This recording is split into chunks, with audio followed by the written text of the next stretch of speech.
Jesus makes himself bread for those who are spiritually hungry.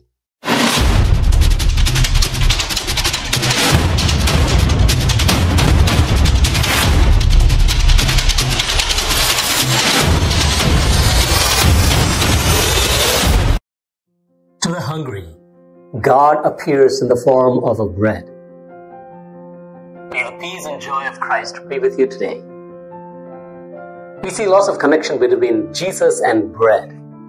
The place where Jesus was born is Bethlehem. In Hebrew, there's a combination of two words, Bethlehem, meaning house of bread. First of the recorded temptations of Jesus is turning stone into bread, which Jesus resisted. In the Gospels, we have two times the miracle of the great multiplication of the bread done by Jesus in the wilderness. And we see a great miracle at the Last Supper. And after sharing the bread with the disciples, Jesus makes himself the bread for all.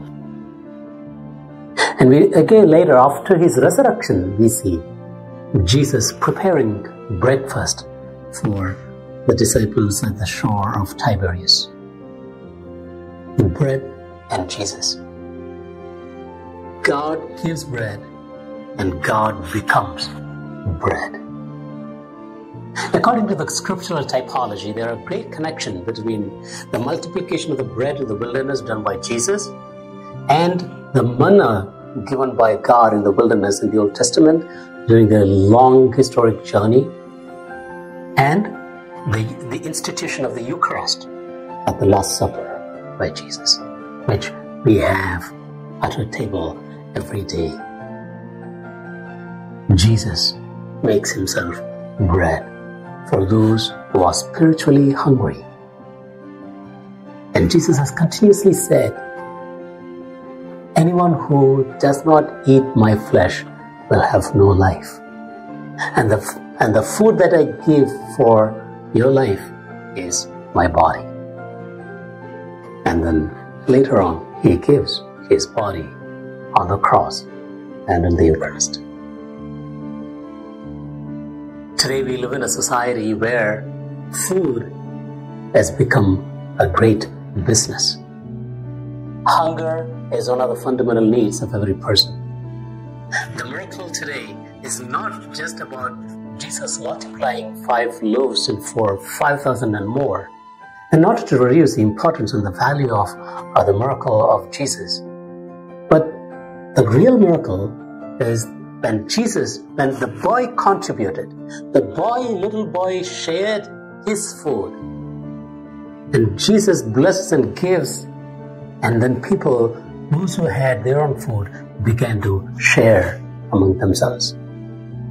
And so it made things easier.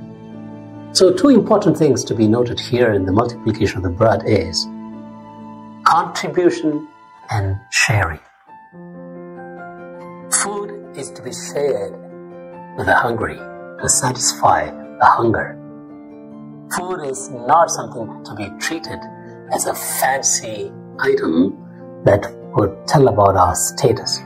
Jesus makes himself the real food for our spiritual nourishment, through which we could gradually become like Christ, that we ourselves become bread broken for the others.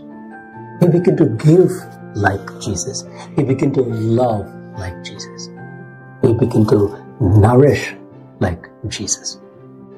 My dear friend, have you contributed your bit for the nourishment of the people around? And how much of yourself have become like Jesus? May Jesus, the bread of life, redeem us. Amen.